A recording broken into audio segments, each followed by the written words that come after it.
Hello viewers, I'm just going to quickly show you how to do lens correction in Photoshop CS6.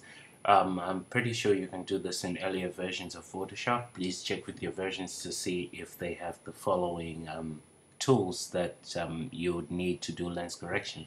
So right now I've got an image that's pretty much distorted, as you can see from the photo I've opened here. So what I'm going to do is I'm going to go into filter, which is up on your menu bar, and go to lens correction. And once you're in there, what you want to do is then select the custom tab, and the custom tab is right here towards your right if you're looking at your screen.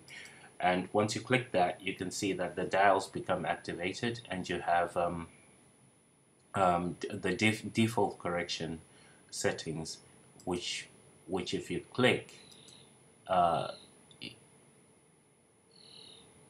sorry, never mind about that. So what we want to do is remove the vertical perspective distortion over here where the bottom is becoming narrower, and all you have to do is try out the dial in one direction, try it in another direction, see what it does, okay, and then adjust it to your needs. So we're almost there. That's about right. And next thing I want to do is remove the distortion. So I'll move my dial to the left, and we're almost there. And there we go. That's about right. So then that's all you have to do, really, and there isn't much more to it. It's nice and simple. Click OK, and boom, your image has become adjusted in terms of the distortion. Before I finish editing this, I would just like to rotate it slightly. So what I'll do is go into my transform tool, which is Option T. That's the shortcut, or you can go to your toolbar over here, and if you go into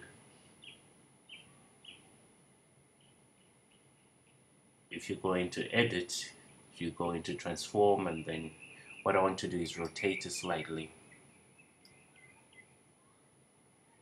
But to do this properly, I would need my guides to show, so I'll press Alt quotation marks to get that grid.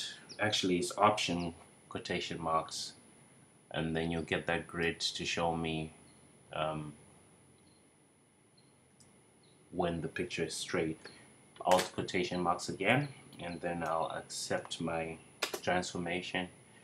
And then lastly, what I want to do is crop out these sections, and that's a simple measure to do. I'll just select my marquee tool, or press M on your keyboard, and you'll go straight to the marquee tool, and then I'll drag down up to the area I want to crop. I want it about there.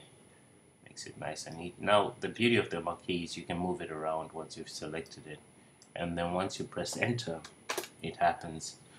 It takes effect. So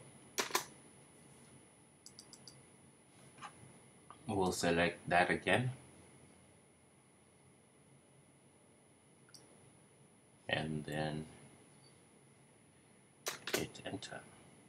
I'm not sure what's going on here. Okay, I'll copy that, which is Option copy, and then I'll paste it, Option V.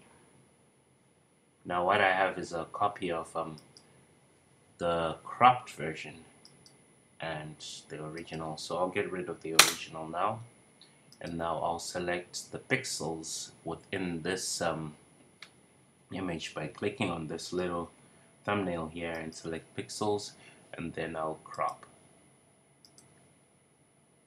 There we go. So I just did it in these roundabout way just to show you a couple more tools within Photoshop, but you could have done it a much quicker way.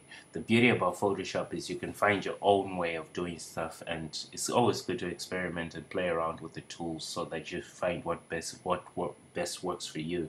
So this was just a very quick roundabout tutorial to show you how to do all this stuff. So I'm going to do a couple of undos to show you where we came from, and then we'll redo it to see the final version. So I'll press Alt Option Z, and then we go back to the selection, Z again,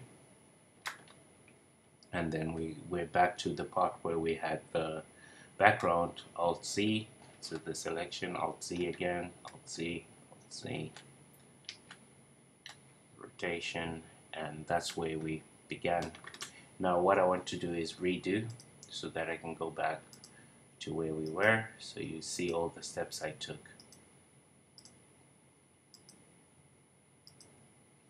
You can also do this through the shortcut Shift Command Z, which will basically do the same thing but quicker. I just wanted to show you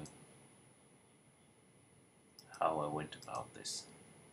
So there we are, and I hope you found this tutorial useful. And if you've got any comments about it, if you've got any useful tips that others could use, please do so in the comment section below, and I'll be very happy to read those and also possibly incorporate them in my next tutorial.